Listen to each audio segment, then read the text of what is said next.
resmi akan diproses naturalisasi. Begini pesan oleh Romeni kepada PSSI untuk dirinya. Jangan sampai gak didaftarin seperti Eliano, sampai ke saran pelatih dari Belanda. Pernyataan sombong pelatih Arab Saudi Hervé Renard. Sebut akan hajar Indonesia di kandang sendiri. Hervé, juara dunia aja kami kalahkan, apalagi cuma Indonesia.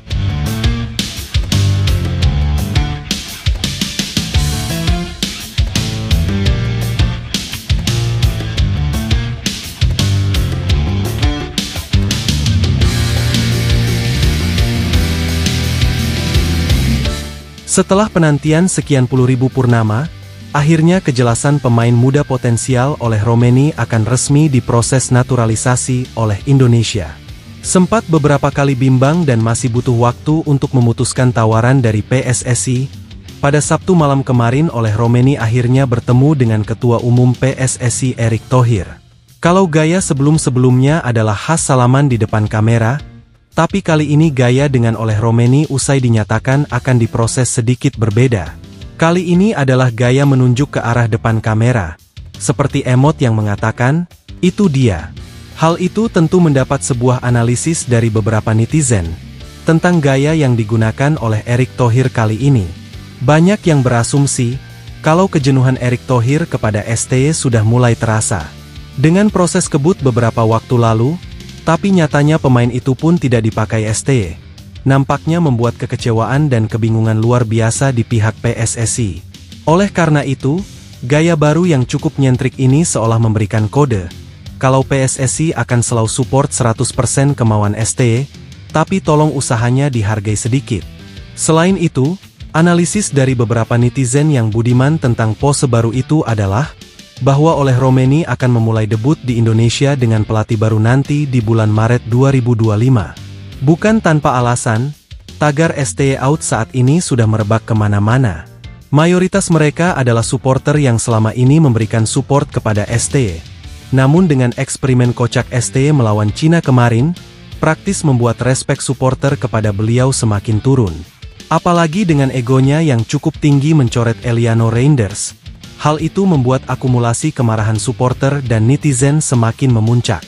PSSI sendiri bahkan menyampaikan, kalau akan melakukan evaluasi besar-besaran usai laga lawan Arab besok, terlepas apapun hasilnya itu, baik kalah, imbang ataupun menang. Selama ini, dengan penambahan sedemikian banyak pemain diaspora, nampaknya STY belum mampu memaksimalkan itu secara baik. Bahkan pemain era divisi bisa-bisanya kalah sama pemain Liga 1, bahkan pemain Liga Korea yang hanya jadi camat di sana. Dengan bergabungnya oleh Romeni ke timnas, yang mungkin debutnya akan berjalan di bulan Maret tahun depan, tentu ini menimbulkan secercah harapan, kalau lini depan Indonesia akan semakin tajam dan lebih efektif. Selama ini, lini serang timnas memang selalu menjadi salah satu pekerjaan besar untuk urusan mencetak gol. Namun sisi unik terjadi, saat oleh Romeni nampaknya sedikit memberikan saran kepada Ketua Umum PSSI Erick Thohir. Dirinya mengatakan agar Indonesia bisa mencari pelatih berkebangsaan Belanda nantinya. Karena jika diasuh oleh pelatih Belanda, menurutnya itu akan memupuk chemistry yang jauh lebih baik, begitu juga dengan faktor komunikasi yang bisa lebih dapat. Karena selama ini di timnas sendiri, faktor bahasa dalam komunikasi memang jadi salah satu alasan. STY yang tidak bisa pakai bahasa Inggris harus diterjemahkan oleh sang translator. Dan itu cukup ribet dan kadang kurang tepat. Wah, gimana pendapat kalian guys? Dengan saran oleh Romeni untuk cari pelatih Belanda, pernyataan sombong pelatih Arab Saudi Hervé Renard, sebut akan hajar Indonesia di kandang sendiri. Hervé, juara dunia aja kami kalahkan, apalagi cuma Indonesia. Timnas Indonesia akan menghadapi laga super krusial besok hari melawan Arab Saudi di GBK. Laga ke-6 di round 3 ini menjadi laga yang sangat penting bagi timnas. Karena jika saja kalah dan terpeleset, maka peluang Indonesia setidaknya berjuang kembali di round 4 akan semakin menipis. Laga besok bak laga final.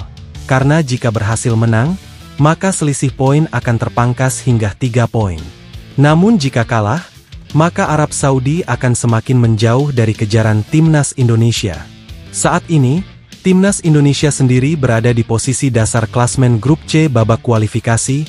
Hasil dari 5 laga yang sudah dilakoni, 3 seri dan 2 kali kekalahan. Indonesia juga jadi tim satu-satunya di grup C yang belum merasakan kemenangan. Dan itu memang jadi dilema yang cukup besar. Di sisi lain, Indonesia akan kembali melawan salah satu karyawan tetap Piala Dunia besok hari. Lebih sialnya, saat ini mereka kembali dilatih oleh mantan pelatih mereka di tahun 2022 lalu di Piala Dunia, yang juga membawa Arab Saudi saat itu mengalahkan Argentina. Hal itu menarik, karena setelah kepergian Mancini bulan lalu, timnas Arab Saudi memang langsung berbenah dari segi permainan. Sang pelatih Hervé Renard mengatakan, kalau ini adalah kali pertama dia akan bertemu dengan Indonesia di semua event. Ini menjadi laga yang akan sulit menurutnya, karena dia masih cukup buta dengan kekuatan timnas Indonesia. Namun melihat skor akhir lawan Jepang kemarin, dirinya tentu optimis kalau Arab Saudi akan membawa 3 poin dari Indonesia. Berbekal pengalaman dan jam terbang di babak ketiga, Hervé Renard mengatakan kalau timnya sangat optimis bermain di hadapan puluhan ribu supporter. Kami datang ke sini dengan perasaan yang berbeda, hasil laga melawan Australia seperti dirampok oleh wasit. Tapi itu tidak masalah bagi kami dan kami sudah melupakannya. Kami fokus melawan Indonesia, dan mereka juga punya kekuatan bagus, ucap Hervé Renard.